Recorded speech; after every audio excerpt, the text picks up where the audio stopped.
Olá pessoal, sejam bem-vindos à nossa terceira aula de Ética 2. Eu gostaria de dar continuidade à nossa discussão que nós iniciamos já na aula passada sobre Moore, discutindo alguns tópicos sobre o chamado realismo moral como um problema de metaética, associado também a uma certa dificuldade que o Moore vislumbrou, digamos assim, nas teorias normativas de até então, com relação ao problema do bom. Essa problemática, digamos assim, que Moore levantou não é nova, obviamente. Ela vem, em certos aspectos, na esteira do que Hume já ficou conhecido como a chamada lei de Hume, que é uma discussão que o Hare coloca, é a famosa falácia naturalista. Esse tipo de problematização tem ecos, não é, dentro da filosofia ética contemporânea, e obviamente Moore é um dos autores que mais se preocupou em tentar discutir um pouco essa questão do problema da falácia naturalista associada ao que ele chamou de argumento da questão em aberto. Porque, de uma forma como Moore via a ética definida como uma análise sobre o bom, se nós tomarmos isso como uma premissa para o desenvolvimento da teoria do Moore, fica muito claro que para ele o grande problema em relação à definição do bom, que é um problema similar à ideia da falácia naturalista, ao problema da falácia naturalista, é um problema sobre a indefinibilidade de bom. E essa indefinibilidade teria ou tem algumas consequências que causariam certos embaraços naqueles que gostariam ou tentam ainda derivar o deve do é. Antes da gente entrar propriamente na discussão do Moore, eu gostaria apenas de retomar basicamente o argumento central do David Hume. Por quê? Porque a falácia naturalista, ela ficou muito conhecida a partir de David Hume, mas ela tem implicações em várias áreas, digamos assim, dentro da própria ética, tanto entre as teorias normativas, quanto para questões, ou em questões de metaética, ou questões de segunda ordem, também conhecidas como questões de segunda ordem. Eu vou ler uma pequena passagem aqui, que talvez a passagem onde David Hume identifica o que ele conhece como uma espécie de insuficiência ou falha na argumentação de muitos teóricos morais do seu tempo. Essa é uma passagem do Tratado de Natureza Humana, livro 2, parte 1, seção 1, em que ele afirma: em todo sistema moral que até hoje encontrei, sempre notei que o autor segue durante algum tempo um modo comum de raciocinar, estabelecendo a existência de Deus ou fazendo observações a respeito dos assuntos humanos, quando, de repente, surpreendo-me ao ver que, em vez das cópulas proposicionais usuais como é e não encontro uma só proposição que não esteja conectada a outra por um deve ou não deve. Essa mudança é imperceptível, porém é da maior importância, pois como esse deve ou não deve expressa uma nova relação ou afirmação, esta precisaria ser notada e explicada. Ao mesmo tempo, seria preciso que se desse uma razão para algo que parece inteiramente inconcebível. Ou seja, como essa nova relação pode ser deduzida de outras inteiramente diferentes. Pois bem, o problema da falácia naturalista que Hume apresenta é o famoso problema do modo como você deve passar de proposições do não é? A respeito de verdade e falsidade, para proposições normativas do tipo moral, ou seja, do deve.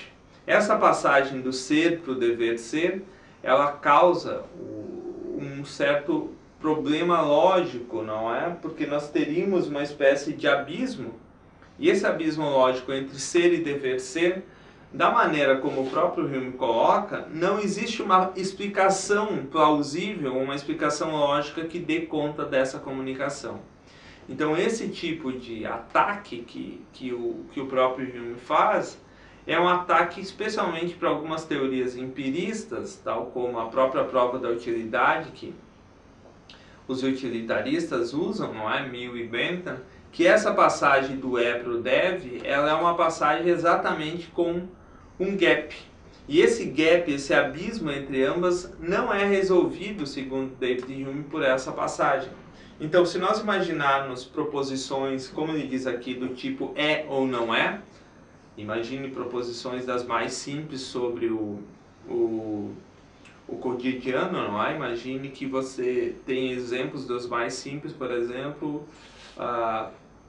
quando o marido bate na mulher, ela fica machucada, não é? E você estabelece algum tipo de relação com o deve, onde que você vai afirmar assim, olha, não é? Toda vez que você bate alguém, essa pessoa fica machucada, ou seja, ela sofre de dor. Esse é um grande problema em termos hedonistas, de dor ou prazer. Logo, não devemos torturar ou bater nas pessoas. Vejam a diferença, não é? Você identifica um estado de coisas no mundo, tais quais uma pessoa sendo torturada e sofrendo de dor, e dessa simples proposição sobre o estado de coisas do mundo, há algum tipo de inferência em relação àquilo que deve ou não deve ser feito. A prova da utilidade que é estabelecida pelos utilitaristas, ela segue uma via, digamos, inversa, mas o raciocínio é o mesmo, não é? Você parte de uma prova da utilidade, de um estado de coisas no mundo que causa prazer, de um ponto de vista particular, não é? Egoísta, e de um ponto de vista do autointeresse, e essa proposição sobre o estado de coisas do mundo, ou seja, sobre como o mundo é, o utilitarista, pela prova da utilidade, faz uma espécie de ampliação dessa proposição para o reino do deve. Essa passagem do reino do é para o reino do deve é exatamente o problema da falácia naturalista do David Hume. Mas a pergunta central não é apenas entender que isso é um problema de um ponto de vista lógico, mas também tentar entender que isso, dentro das teorias normativas, tem implicações para outros âmbitos de todas as teorias que forem ou se debruçarem sobre esse tema. Um problema que é levantado de forma paralela pelo Moore é o próprio problema do argumento da questão em aberto. Só para vocês entenderem, então, qual a relação entre o que o Hume fala perdão, e o que o próprio Moore fala, eu vou citar aqui 3 passagens do Moore para a gente ver como essa conexão é feita, não é? Mas a verdade é que um número excessivo de filósofos tem pensado que ao enumerar todas as outras propriedades que têm as coisas que são boas, estavam de fato definindo o que é o bom. Que essas propriedades não eram outras, diferentes, mas se identificavam total e absolutamente com a bondade. A esta proposição, propomos que se dê um nome de falácia naturalista. E ele segue aqui na mesma adiante, não é? Quando uma pessoa confunde 2 objetos naturais, definindo um em função de outro, por exemplo, confundindo-se a si mesmos, que é um objeto natural, como sentir prazer ou desprazer, que também o são, não há qualquer justificação para que se fale de falácia naturalista. Mas se confundir bom, que não é no mesmo sentido um objeto natural, com um objeto natural, seja ele qual for, então sim, há motivo para se dizer que é uma falácia naturalista. E aí Moore encerra dizendo: o erro da ética foi imaginar que, ao enumerar fatos, essas outras propriedades não eram diferentes, mas se identificavam total e absolutamente com bondade. A esta proposição propomos que se dê um nome de falácia naturalista. O que o Moore está querendo colocar aqui como uma espécie de problema, não é? é tentar identificar, sobre a perspectiva da definição de ética do Moore, dizendo que a ética é uma análise sobre a linguagem moral, que a relação entre esse reino do deve e o reino do tenta ser explicado através de algo falacioso. E qual é essa falácia? Essa falácia é tentar identificar, do ponto de vista do Moore, definições de bom no mundo natural, e a partir dessas definições de bom no mundo natural, imaginar que existiria ou que nós conseguiríamos chegar a uma definição absoluta sobre aquilo que é o bom. Esse tipo de, digamos assim, de processo de inferência, não é? Esse processo de justificação de um estado de coisas do mundo natural por uma definição absoluta do bom, não seria possível segundo o Moore. E toda vez que alguém faz isso, então alguém comete um tipo, o que ele chama de falácia naturalista. Então, dado esse contexto conturbado, digamos assim, dessa discussão, os naturalistas, que é uma corrente contemporânea, tentam oferecer algum tipo de respostas para esse tipo de abismo, não é? E essa resposta vai em grande medida na tentativa de resolver a falácia naturalista. O que é importante que a gente perceba é que o movimento chamado naturalismo moral, que é um tipo de realismo, é uma tentativa de restabelecer uma conexão que Moore considerou impossível. E essa conexão estabelecida conseguiria resolver muitos dos nossos conflitos de um ponto de vista lógico para a justificação de uma teoria normativa. Apenas lembrando, como a gente já viu, o realismo moral defende a existência de propriedades, de fatos ou propriedades morais, e que tais fatos são instanciáveis de alguma forma. Essa instanciação dos fatos nada mais é do que uma espécie de identificação desses fatos a partir de, por exemplo, propriedades naturais. Então, se a gente diz que existe algo como sendo bom, e que bom estaria identificado com prazer ou estado de coisas prazerosas no mundo, nós teríamos, do ponto de vista de um naturalista hedonista, uma explicação, digamos assim, para essa conexão e a consequente dissolução da chamada falácia naturalista. Qual é o problema? Ou qual é a grande questão? A questão toda é que, do ponto de vista do Moore, a falácia naturalista tem vários oponentes. E, na verdade, a falácia naturalista serve para o Moore identificar alguns dos seus inimigos teóricos, digamos assim, contra os quais ele vai se levantar. Eu vou passar agora uma rápida passagem do texto do próprio Moore, tentando identificar ao longo da própria obra dele algumas passagens que endossam essa tese da falácia naturalista e que eu acho que vão ajudar a explicar um pouco melhor os problemas que a gente está enfrentando aqui. Vejam, o capítulo 1 da obra Principia Ética de Moore, 1903, tem uma preocupação muito clara. Nele, Moore quer definir os domínios da ética enquanto ciência, afirmando, como nós já vimos, que a ética é uma investigação geral do que é o bom e do mal. O erro das éticas tradicionais ocorre quando elas confundem o bom, que a gente já viu, com um comportamento bom, sem explicar tal distinção. Também é entendido como bom de um ponto de vista absoluto substantivo e o bom adjetivo. Então a diferença entre bom e comportamento de bom é um problema. Esta inflexão do âmbito normativo prático aos meandros da própria linguagem moral determina o caráter de cientificidade que a ética deve assumir para que seja capaz de definir o que é bom em geral e só depois afirmar sobre questões de bom comportamento. A definição de Moore sobre o bom é esta: bom é o único objeto simples da ética. Ou seja, bom possui um valor intrínseco e por isso é indefinível e simples. Logo, as proposições sobre o bom em si são analíticas e não sintéticas. E nesse caso, nós teríamos uma clara dimensão de que a indefinibilidade do bom e pelo simples fato também de ser entendida de um ponto de vista analítico e não sintético, inviabilizaria a possibilidade de inserir, digamos assim, conteúdo a essa definição e esse valor intrínseco de bom, porque essa definição analítica passaria a ser uma definição sintética. Essa conexão é a conexão problemática. Essa dificuldade entre distinguir bom substantivo e bom adjetivo resultou no que Moore chamou de falácia naturalista.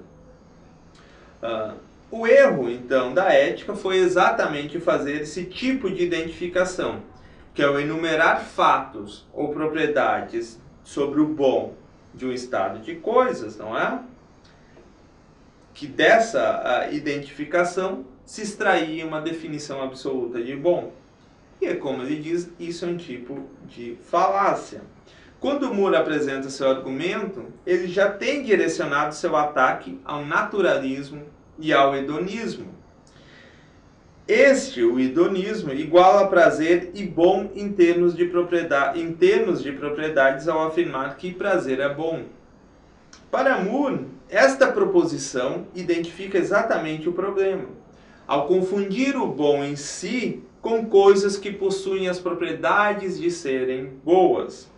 Dizer que o prazer é bom é fazer uma tautologia, pois o bom desta proposição se traduz como felicidade ou bem-estar, o que não implica no bom em si, mas da definição do bom enquanto o próprio prazer.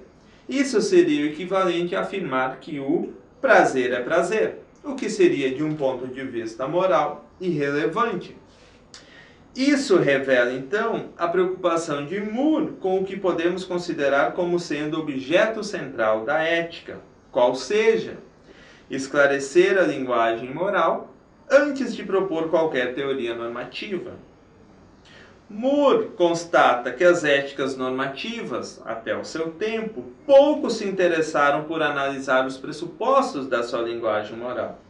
Por isso, não foram capazes de distinguir juízos de relação causal e juízos de valor intrínseco, cabendo à metaética, ou a definição que ele oferece para a própria ética como análise sobre o bom, de determinar quais coisas possuem valor intrínseco e quais não. Então, essa pequena apresentação aqui é uma tentativa muito clara do próprio Moore de tentar identificar esse âmbito da ética como sendo um âmbito, antes de tudo, de uma espécie de depuração da linguagem moral. Então, antes mesmo de você ser proponente de uma teoria, Moore está dizendo, vamos esclarecer alguns pontos de um ponto de vista sistemático e de um ponto de vista analítico, antes de tentar nos propor exatamente uma definição ou uma teoria normativa sobre aquilo que é o bom, não é? Então, nós podemos identificar por aqui que a falácia naturalista do Moore está basicamente associada ao problema sobre a definição do bom, que ele tratou como sendo o elemento central da ética. Por isso, sigo aqui.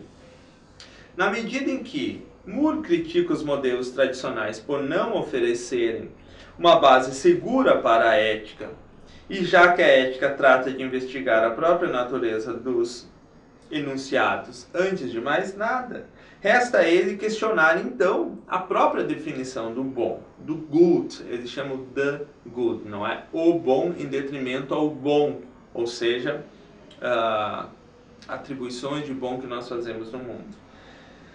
Neste sentido, devemos compreender sua definição como uma questão fundamental. Haja vista que bom é o único objeto simples do pensamento que é peculiar à ética. Com isso, Moore inicia uma análise da linguagem moral a partir da distinção entre bom substantivo e bom adjetivo, onde o bom adjetivo é definível, enquanto o bom em si, ou seja, o bom substantivo intrínseco, não o é. Esta diferenciação permitirá conceber a indefinibilidade do bom substantivo em si e realçar a possibilidade do bom adjetivo enquanto atributo, pense nos diferentes tipos de atribuições de um bom adjetivo, tais como honestidade, coragem, prazer. Nós dizemos que essas atribuições são boas. Entretanto, honestidade e coragem, por exemplo, não são a mesma coisa.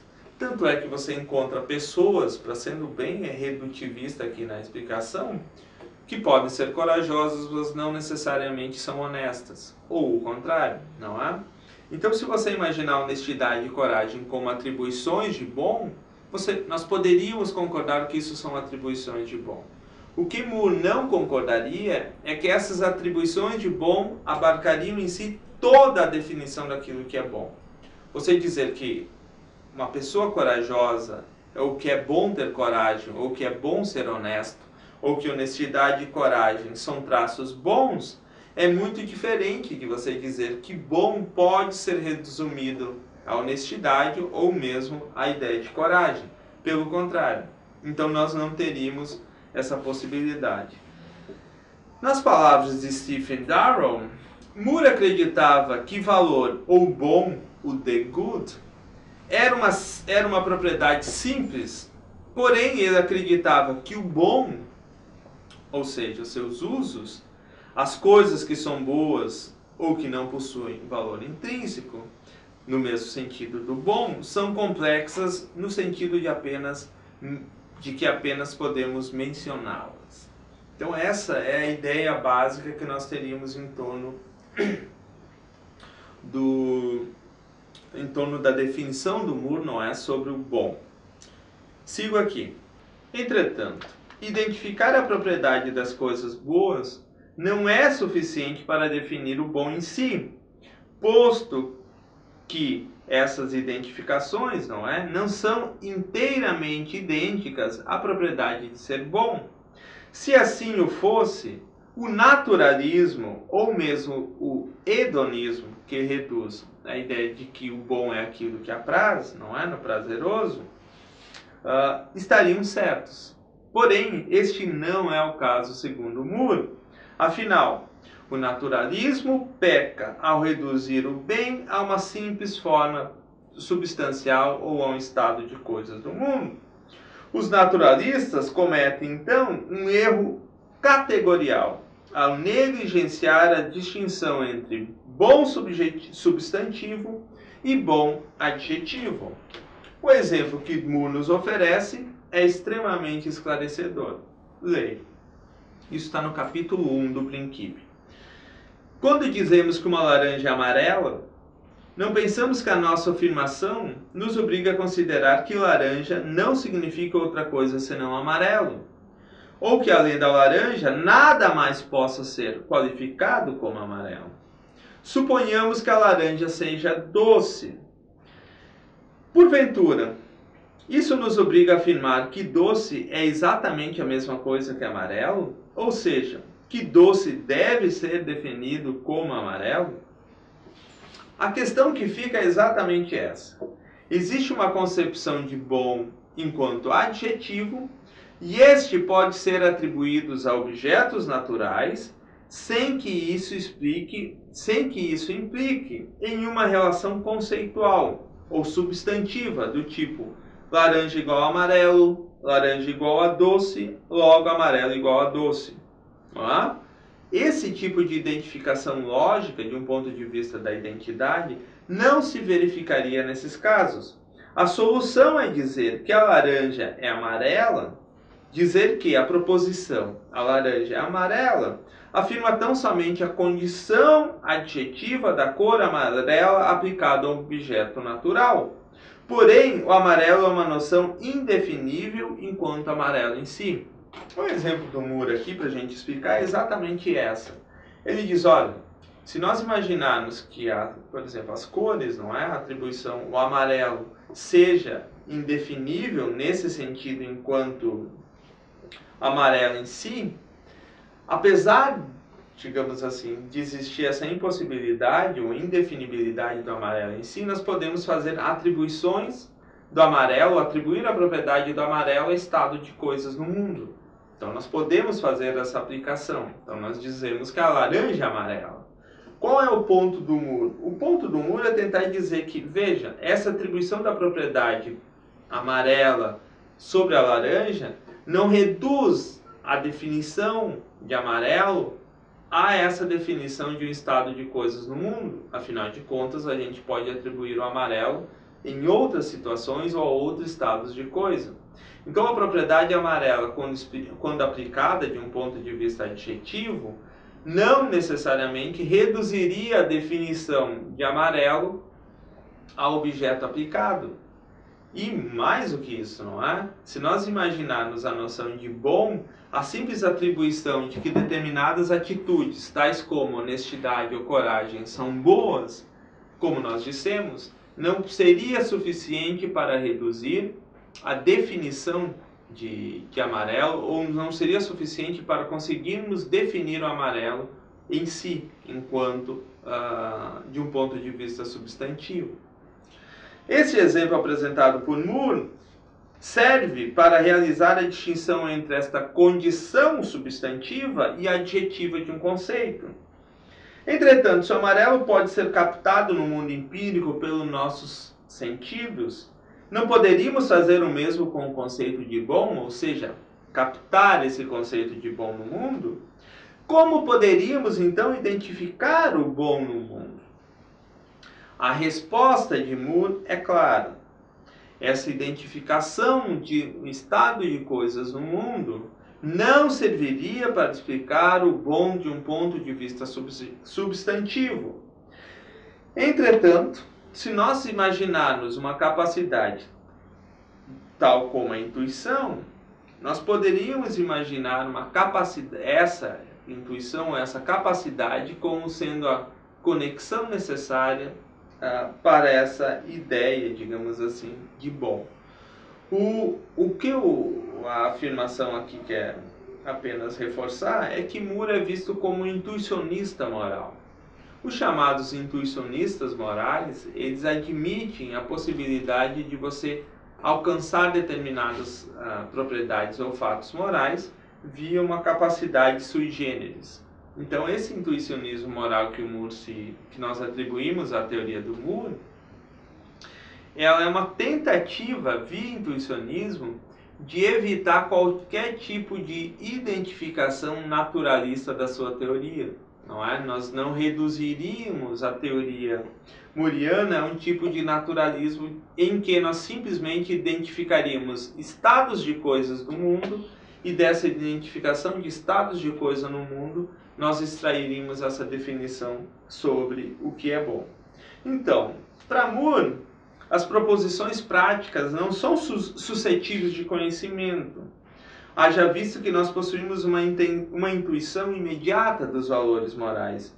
E o bom é tomado como um valor intrínseco, ou seja, uma categoria simples, evidente em si e irredutível a uma propriedade natural.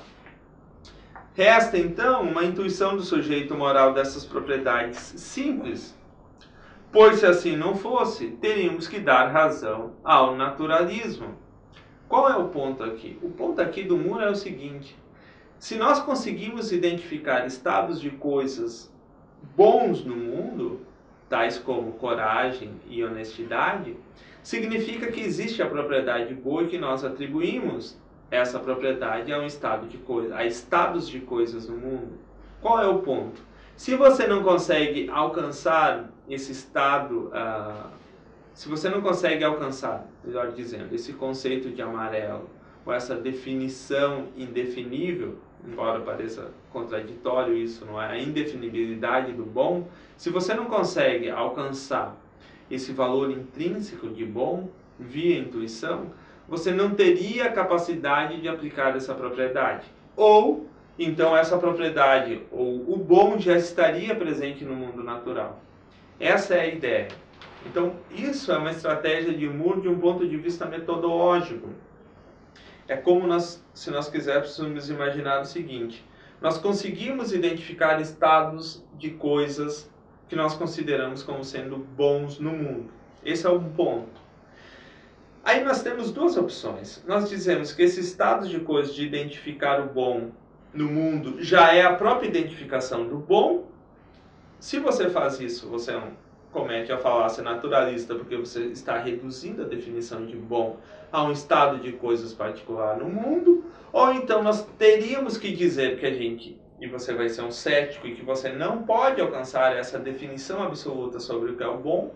Então, nós não poderíamos aplicar a propriedade do bom sobre estados de coisas no mundo. E uma terceira opção, que o Moore coloca aqui, seria imaginar a possibilidade de um acesso via intuição moral a essa definição de bom enquanto valor intrínseco. E essa conexão via intuição moral seria o que possibilitaria, não cometer nenhum tipo de falácia naturalista e ao mesmo tempo justificar uma espécie de aplicabilidade desse bom substantivo a partir de bons adjetivos no mundo. Então isso é um ponto central, não é? Então nós teríamos aqui duas críticas que Moore faria, não é? A gente não aceitaria, primeiro ponto, a gente não aceitaria a redução feita pelo naturalista e reduzir a definição de bom ao estado de coisas natural no mundo, tal como o prazer. Segundo, nós recusaríamos, não é, um subjetivismo idealista, de simplesmente subornar os fatos à nossa consciência. Isso é o que caracterizaria o bom como um valor intrínseco, ou seja, o bom é uma categoria simples, evidente em si e irredutível a uma propriedade natural. Teríamos então uma intuição do sujeito moral dessas propriedades simples, pois se assim não fosse, nós teríamos que dar razão ao naturalismo. Desse modo, temos dois problemas contra os quais o Moore se levanta.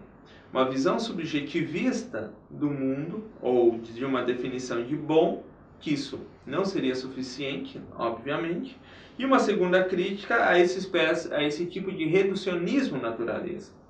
Então, o que nos sobra, então, dado que a gente não aceita esse reducionismo e recusamos esse tipo de subjetivismo, nós faríamos então um tipo de apelo a um modelo intuicionista dentro da moral. Então essa é basicamente a tentativa de Moore de explicar o problema da indefinibilidade do bom, mantendo como um tipo de um argumento o argumento da questão em aberto, como ele chama. É um argumento da questão em aberto porque permanece em aberto a possibilidade de definir o bom. Se nós fizéssemos essa definição via natural, nós seríamos reducionistas. Se nós tornássemos essa definição algo subjetivo ou subordinado a fatos da consciência, nós cairíamos num subjetivismo.